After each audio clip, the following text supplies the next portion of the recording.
Oke, kita akan membahas tentang law of similarity.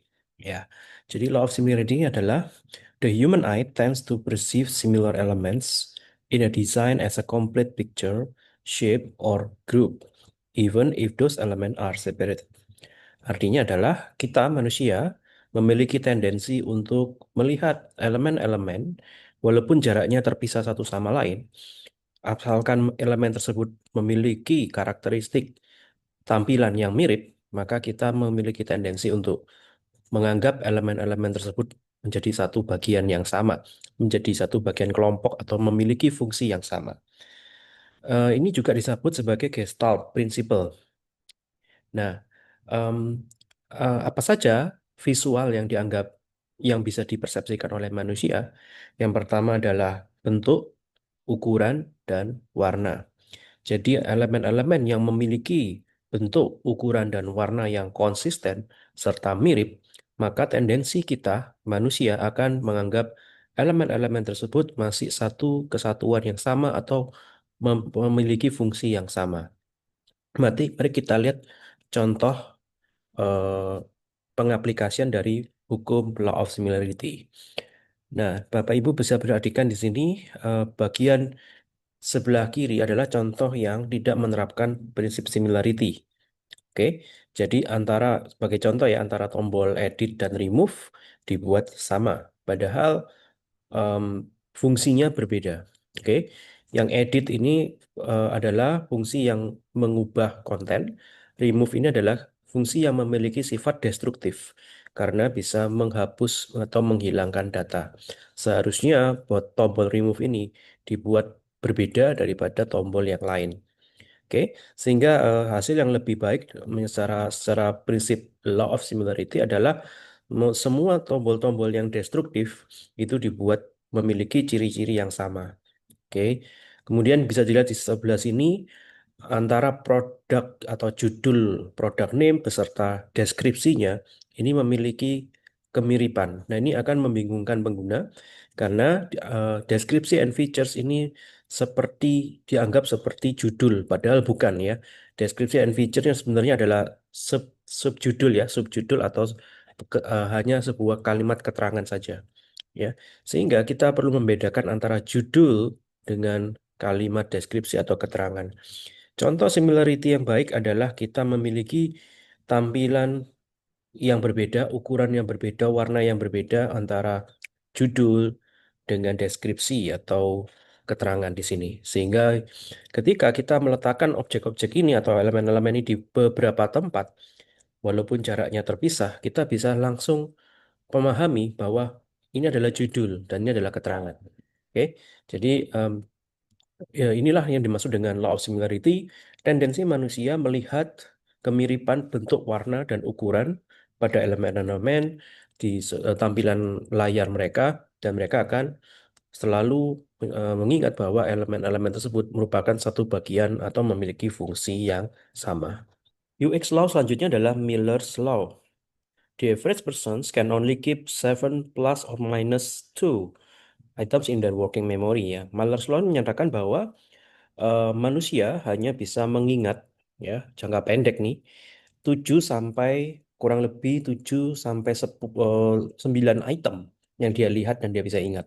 Nah, ini yang dikatakan George Miller ini adalah hasil risetnya tentang memori manusia di tahun 1956 bahwa orang hanya bisa mengingat beberapa item saja ya, 7 sampai 9 item dalam memorinya yang jangka pendek. Nah, kaitannya apa? Kaitannya adalah ketika kita mendesain suatu tampilan ya UI yang cukup memiliki banyak informasi, maka kita akan gunakan teknik yang namanya chunking, grouping ya.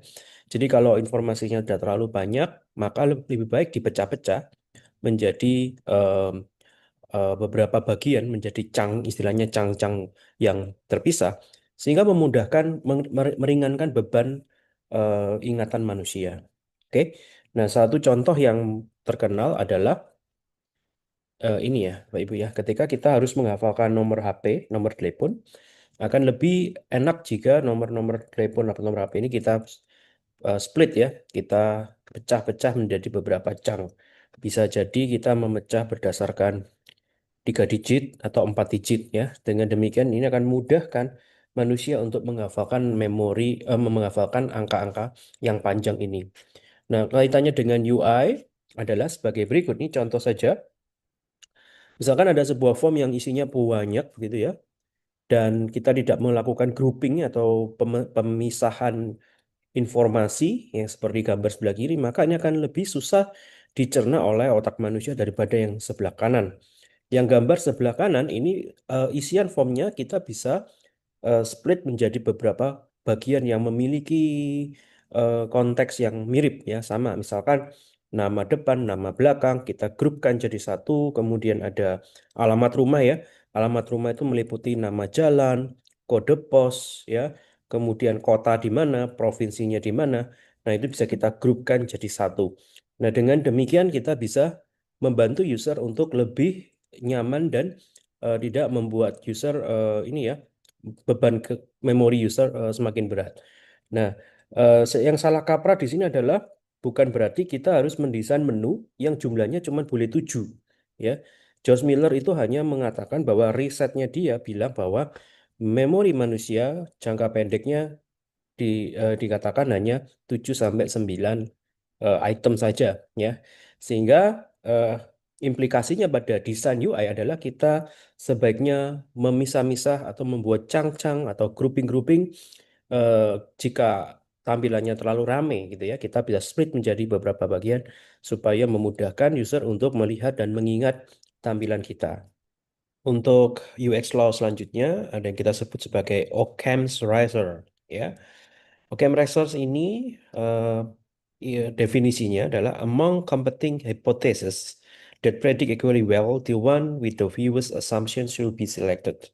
Occam's Razor ini mengacu pada biasanya solusi yang paling sederhana itu yang paling yang terbaik ya, yang dipilih oleh pengguna. Ya, ini mengacu pada minimalistic atau simplicity design ya. Jadi UI UX yang baik itu harus selalu bentuknya minimalistik dan estetik. Nah, caranya bagaimana? Kita bisa menghapus elemen yang tidak perlu dari UI yang sudah kita buat. Jadi ketika kita melakukan penghapusan elemen, selalu berpikir apakah elemen yang saya hapus ini bagian yang penting untuk mencapai goal si user dengan tampilan atau UI yang tampil di sini gitu ya. Jika itu adalah elemen yang penting, harusnya tidak boleh dihapus. Tapi kalau elemen tersebut hanya sekedar untuk pajangan atau hanya sekedar untuk apa namanya hiasan atau menguatkan saja, nah itu ada konsiderasi mungkin bisa kita hilangkan. Jadi fokusnya adalah kita menghapus bagian-bagian dari UI kita yang tidak perlu. Artinya kita menyederhanakan UI kita. Contoh yang lain, jika kita punya form, isian form, misalkan mengisi registrasi pengguna, akan lebih baik jika kita menggunakan salah satu contohnya adalah pre-filled form, ya. Artinya user tidak perlu lagi mengisi alamat, alamat kirim, begitu ya, nomor HP dan sebagainya. Kita bisa ambil dari data sebelumnya, data pengguna sebelumnya. Oke, Bapak Ibu tahu konsep di website, di browser ya, yang namanya cookies, ya atau session ya, browser session atau cookies. Cookies atau session browser itu adalah suatu objek yang menyimpan data kita selama kita berselancar di menggunakan browser. Sebagai contoh, dia mengingat pencarian kita, dia mengingat kata kunci yang kita masukkan, dia mengingat data yang kita masukkan, sehingga pada saat kita harus mengisi sesuatu di suatu website yang lain, mengisi form, nama depan, nama belakang, username, alamat, dan sebagainya, maka bisa langsung otomatis pre-filled, langsung terisi. Oke, jadi ini salah satu bentuk konsep dari Oscar Razor yang artinya user tidak perlu repot-repot untuk melakukan sesuatu dengan apa namanya, dengan banyak langkah ya. Jadi ada bantuan yang kita sediakan supaya pekerjaan user menjadi lebih cepat. Oke, sebagai contoh Google website yang versi awal tahun 1900-an, 1990-an, yang sebelah kiri ini Anda bisa lihat ya, ada banyak sekali komponen-komponen yang disediakan ya. Anda bisa lihat di bagian bawah ini. Nah, sepanjang perjalanan waktu ternyata orang-orang mengunjungi website Google hanya untuk mencari ya, mencari eh, sesuatu di internet. Sehingga prinsip OKR di sini adalah menghapus, menghilangkan bagian-bagian yang nggak penting, yang tidak ada hubungannya dengan goal yang dicapai oleh si pengguna. Jadi di tampilan website Google yang baru, eh, majority yang paling besar terlihat di layar adalah text box untuk kita menginputkan kata pencarian di sini. Kenapa? Karena ini yang paling penting. Ini goal utama dari halaman google.com ini adalah bagian ini saja yang paling penting ya. Itu satu contoh penerapan OKR Eraser. Oke? Website yang lain seperti Apple juga menerapkan hal yang sama. Desain website Apple selalu menonjolkan minimalistik ya dan sekaligus estetik ya, terlihat dari tampilannya yang sederhana, teman-teman ya. Nah, ini contoh lain dari website PayPal di mana tombol call to action-nya dibuat jelas. Misalkan ini ada tombol add money ya, ketika diklik terlihat jelas, user tidak perlu kerepotan lagi harus harus bagaimana gitu ya. Tujuannya kita tinggal menginput angka untuk menambahkan uang. Ya, ini contoh dari tampilan PayPal. Nah, bahayanya adalah di OKR Tracer adalah over simplifications. Artinya, kita terlalu banyak membuang-buang bagian-bagian yang kita anggap tidak penting, tapi ternyata bagian-bagian tersebut penting terutama untuk si power user ya. Jadi, ini yang perlu dipikirkan dan harus hati-hati ketika kita membuang item-item yang ada di UI kita, pastikan cek cek dan recheck apakah item tersebut memang benar-benar dibutuhkan dan mendukung goal dari tampilan yang kita sedang buat.